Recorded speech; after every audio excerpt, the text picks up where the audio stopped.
Matteo Jorgensen trying to slip into moves or at least following moves, and that merits a response, obviously, from UAE Team Emirates with Adam Yates. So the break was not going anywhere on that first opening climb. And then Remco has to follow because Yates is getting in the break. They don't want a repeat of the situation in the crosswinds the other day. Eventually, Lascano and Gadu find out the KOM points. Bini hangs on just behind, and he'd take intermediate sprint points, which Philipsen couldn't take.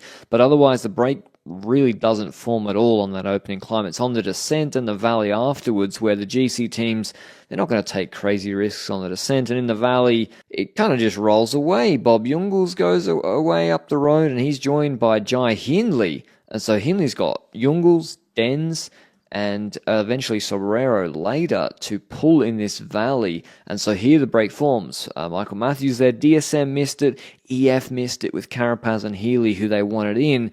Enric Mas made it, and so it was the next climb, the Col de Monte, another 30-minute steep climb at about 9% gradient, where Jungels again tries to keep it going for Jai Hindley. He's trying to keep Richard Carapaz, who he only lost 2 minutes 30, I think, on Plata Day yesterday. So that's GC contender numbies.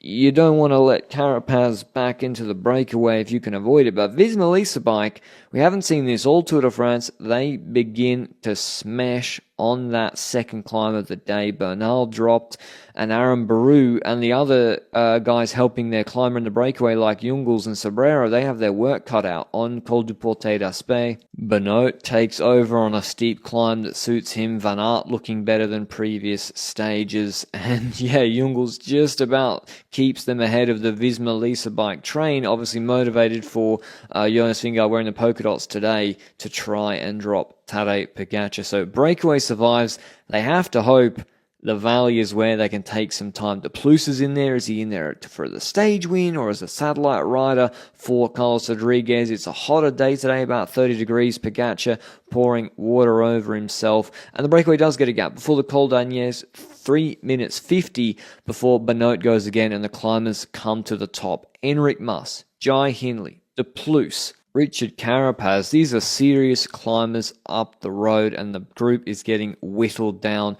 on that second last climb. We've still got 63 Ks to go. When Wilco Kelderman takes over, the group's about 15 riders, let's say, and Visma obviously laying it all on the line, because if Kelderman pulls off, they've only got Jorgensen left for Jonas Vingegaard. Almeida's still there with Pogacar as well as Adam Yates, but the group is definitely getting whittled down, and the breakaway loses about 30 seconds on that climb. There's a little false summit, and they do the Porte de l'Air, which is not as steep, and Kelderman takes actually more time out of the breakaway there. So not looking good for the stage win prospects of Carapaz, Hindley, and Ricky Mas, who on a different day, without one of the GC teams chasing behind, would have been able to fight for the stage win. And everyone's looking to refuel in the valley before Plateau de Bay. Jorgensen's giving the international signal for I'm going to get a bid on. He goes to the back. Kelderman keeps pacing the valley. Carlos Rodriguez, could he move over Almeida on GC?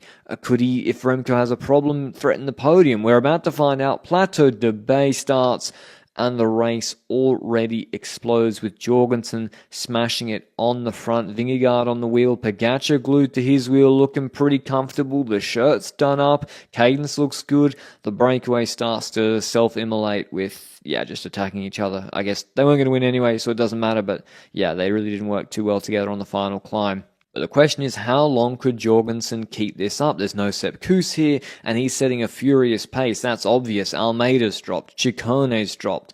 Eventually, Santiago Buitrago's starting to struggle. Rodriguez is losing the wheel a little bit, but Pogacar still looks pretty fresh. His cadence is good, as I said, and the tufts are out, but the pressure's on with Rodriguez gone. The group is down to about 5 riders, and we see Jorgensen doing his final lead out, still with about 11 Ks to go for the GC group, and Vingegaard drops the attack. Pogacar glued to the wheel. There was no Col de la Loze or Col du Granon or Altacam moment.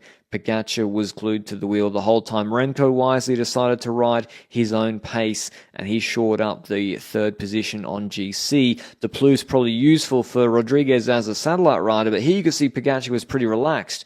If you're going to ride no hands, take a bit on, pour it over yourself mid-climb, then probably you're not really right on the limit, but Vingegaard keeps the pressure on. Probably not much else he could try and do at this point than hope he could grind Pogacar off his wheel on the steeper gradients. It goes up 12%. Here's his last dig. You can see there's a bit of a gap to Pogacar, so Vingegaard's clearly accelerating, but then he gets back in the saddle, looks back to see, oh no, Pogacar's still there, and Pogacar reacts straight away on that, attacks Vingegaard, who can't respond, and with 5.4 k's to go, the GC lead of Pogacar looks set to expand even further. He already had 1 minute 57 before the stage, and on Plateau de Bay, despite Visma Lease bike in the heat over all the long climbs, over 5,000 meters altitude gain, and then Vingegaard with a strong attack at a good level, despite them throwing all that at Tadej Pogacar, he reigns supreme, destroying the record on the climb, making history on Plateau de Bay, and looking pretty unbeatable in this year's Tour de France, winning the stage 108 ahead of Vingegaard, 251 ahead of Evenepoel, then 354 to Landa, Almeida, Yates, Buitrago, Rodriguez, Carapaz, Gol bring up the rest of the top 10. Here's what Pogacar had to say after the stage. I would never imagine this kind of outcome after second week at the beginning. So yeah, I'm super happy with my shape. Also today was super hot, and yeah, it was a really hard day. Usually I always struggle with the heat, and today the team did super good job with cooling me down and everything, and yeah, it was an incredible day. Were you worried about the tactics of Visma Lease bike? They decided to make the race really hard today. Yeah, they decided to control today and make hard pace on the climbs, but yeah, I was never worried. I just keep my mind in keeping myself cool and hydrating and eating enough. So when we come to the bottom of the last climb, yeah, it was yeah, I was the limit a little bit when Jonas tried to drop me, but then I could see that he's also starting to suffering a bit.